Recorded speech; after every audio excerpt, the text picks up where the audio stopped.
look at it and see it? Can you see the condition? Can I see how I said yes to somebody because I was taught to say yes? I was never taught to say no. Oh, you mean I can say no? You mean I have something like that in me? Well, people may not like me if I say no.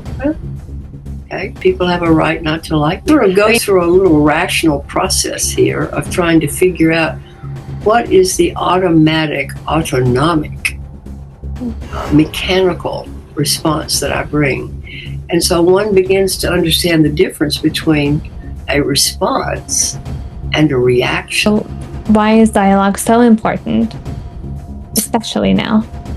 Well, one brings a different perspective to dialogue than one brings to any other interaction. There's a sacredness. One's interaction and dialogue comes from a silent mind. It comes from not bringing the baggage in, not bringing in all the assumptions.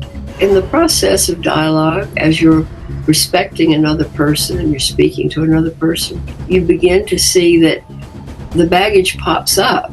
So I see, oh, well, this is a woman, and if a woman's going to speak, she's going to think a certain way. So we have all these assumptions we make about women, and races, and genders, and he's an animal lover or he's not, or he's a Republican or a Democrat. All these assumptions that are built into the way in which we see another person. So dialogue teaches us to try to put those assumptions aside and see if we can set up a relationship with the other person or the whole group that's sacred. We might look to see if, in fact, and we're told that this is possible, that a new energy can be organized around people coming together in that spirit of sacredness, in which respect is offered to everybody in the group, and one listens because one respects the other person. And when one sees one's own assumption, you don't hit yourself over the head for making an assumption. You simply very gently take that assumption, observe it, and put it over here. Just put it aside for a moment, knowing that you had that assumption, but you're not going to let it interfere with what this person is saying in the moment.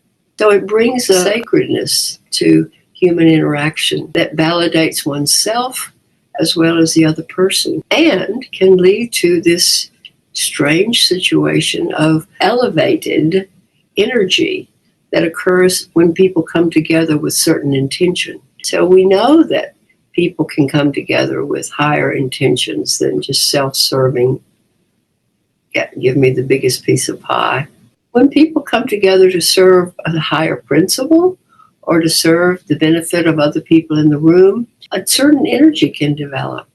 And when that energy gets strong enough, then the group itself can be said to be a different kind of group. And that's what transformation is about. Transformation is just not getting Connie into nirvana, but it's also to elevate everything around that person, including the subconscious and the various parts of the personality. Western esotericism and science and Eastern mysticism, maybe they're just talking about the same thing now.